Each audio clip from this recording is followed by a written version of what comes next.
The further on, the more scandals in the royal family.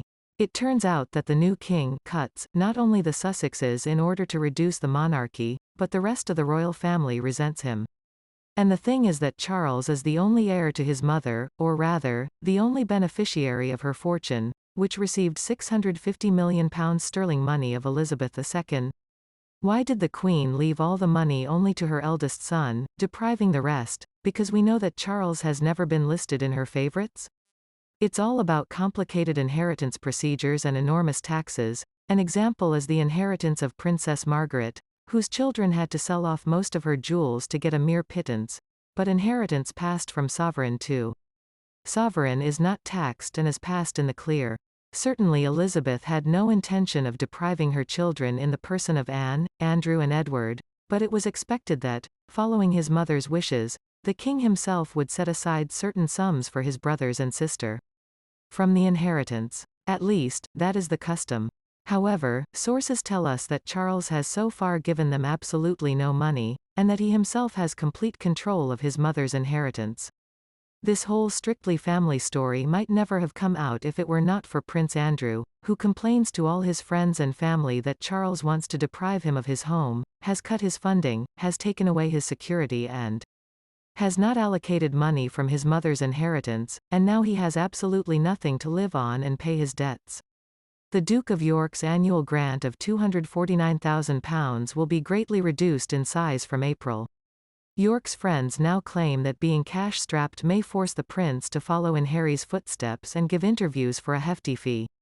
Insiders claim that Anna and Edward also have some resentment over this because, although they are hardworking and respected family members, they are also entitled to their mother's inheritance, and the fact that everything is in the hands of Charles alone does not make them very happy. However, Anne and Edward work for the crown and receive money from the sovereign grant, while Andrew is deprived of funding because he is not a working family member. One of Prince Andrew's friends tried to stand up for him in an interview with the Sun newspaper. Andrew is desperate. He's been left deprived of everything. Andrew is family, but he had no idea this was going to happen. I know he checked it out, and it's not in his will. What should he do now? Go with an outstretched hand to his older brother to keep a roof over his head? The insider said Andrew is confused about his situation because, unlike the Queen's other children, he has been deprived of a royal job and has put all his money into renovating the Royal Lodge, from which he is now being evicted. Anne has an estate at Gatcombe Park in the Cotswolds, while Edward lives at Bagshot Manor in Surrey, which has been leased to him and his family for 150 years. Andrew, on the other hand, is horrified at the prospect of moving into the small, by royal standards, Frogmore Cottage with Sarah, since at Royal Lodge they could afford to live in different wings of the house, but in the former Sussex house they could not. According to Andrew's friend, the prospect of living in cramped quarters with his ex-wife does not inspire him at all. Andrew was not the only subject of abuse, said a palace source. Her Majesty, Elizabeth II, supported her children during her lifetime and had already taken care of them. Opening square bracket ... closing square bracket. Now, with no official duties and no job, Andrew relies on his brother's generosity. Charles, however, has chosen to cut back on taxpayer spending on the monarchy, and apparently he has the same views on his mother's inheritance.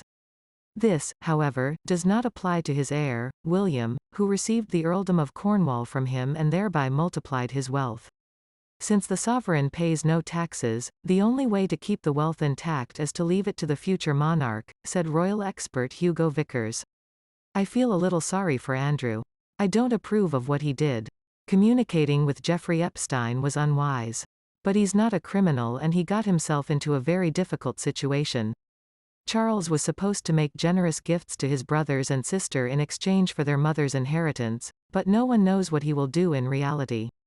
We only know that the king has promised not to leave Andrew without a roof over his head and without a penny in his pocket, but he, apparently, is not satisfied with such conditions.